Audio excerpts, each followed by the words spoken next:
Darryl Henley was a rising star as the starting cornerback for the LA Rams in the early 90s. However, his crimes made him go from an NFL cornerback to becoming a drug financer and eventually a federal prisoner. Darryl Henley was born to Dorothy and Tom Henley.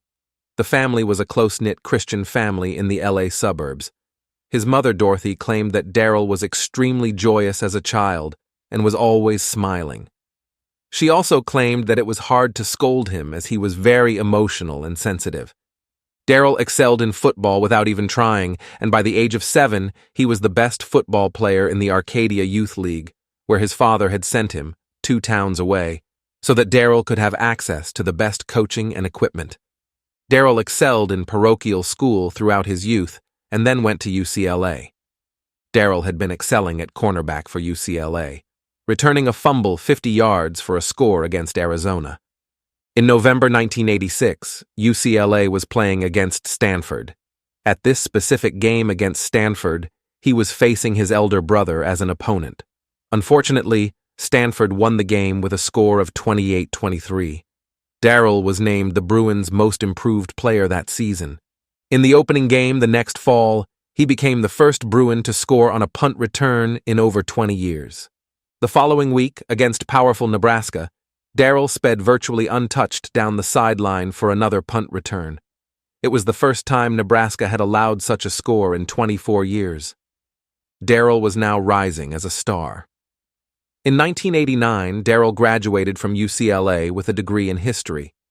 Darryl signed a 4-year, $1.2 million contract with the Los Angeles Rams. The Rams had selected him in the second round of the NFL draft. He attained the rare privilege of not only playing in the NFL, but also doing so in his hometown. In 4 seasons as a starter for the Rams, he earned a reputation as one of the best corners in the league, despite his relatively small size for the position. In 1993, Darryl moved to Atlanta, and this is where the trouble started coming in. Darryl started visiting strip clubs and started getting curious about the drug dealers at the club. He was curious to know how they attained that lavish lifestyle. His curiosity led him to problems, and before he even realized it, he became a part of the drug-dealing mafia. Soon after meeting and joining them, he was convicted, along with 3 others, for trafficking cocaine in 1995. Key witness: Tracy Donahoe was apprehended smuggling cocaine across the country, but she pointed the finger at Henley, declaring him to be the mastermind behind the drug trafficking scheme. She made a deal to be a witness for the prosecution of Henley and the 3 others, in exchange for a lesser sentence. Eventually, Henley admitted to lending his childhood friend money, which went towards his criminal activities, but denied receiving any financial gain from the trafficking of cocaine.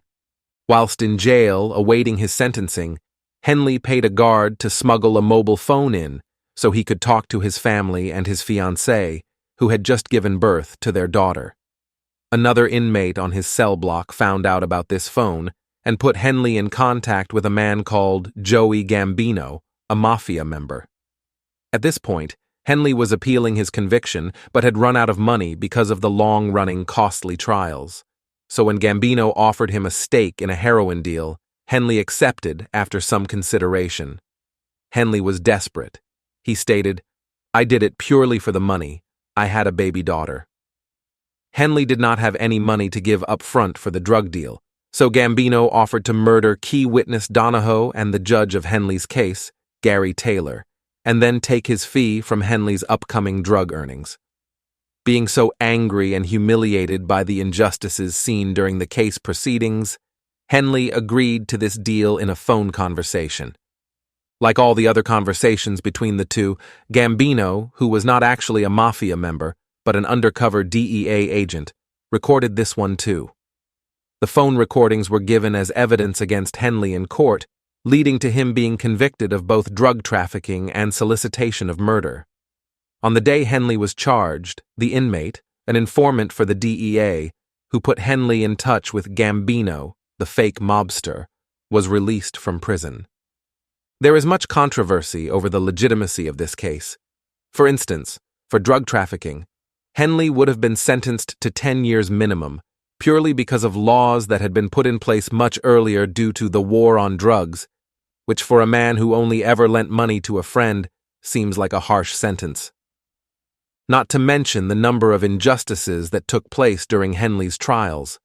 The jury contained a great deal of corruption, with one juror being openly racist towards the defendants.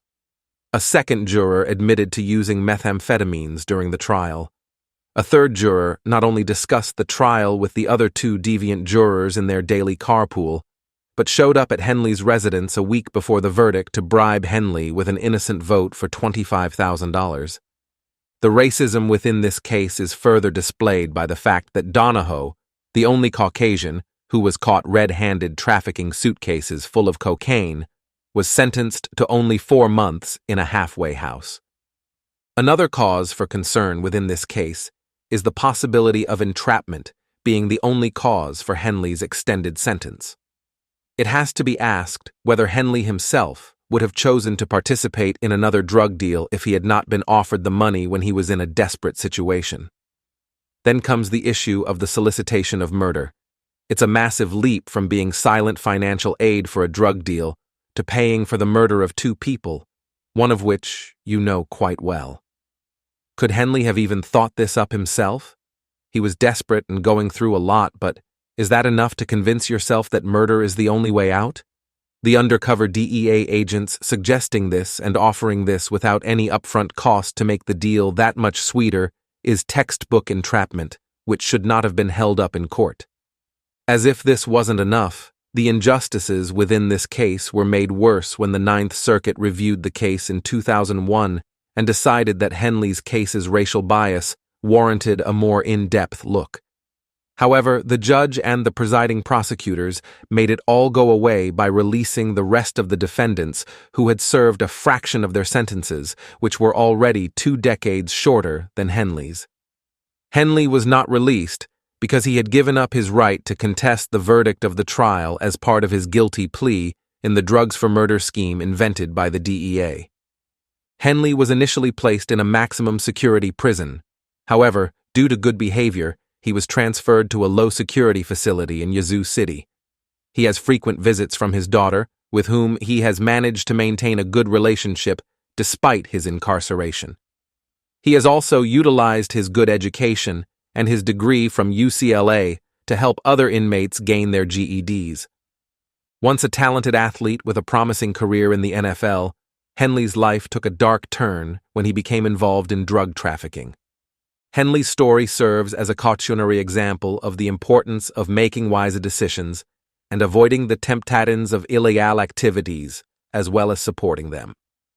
That is all from our side today. Make sure to subscribe to the channel to get more such videos on your feed. Thank you for watching, and we hope to see you again.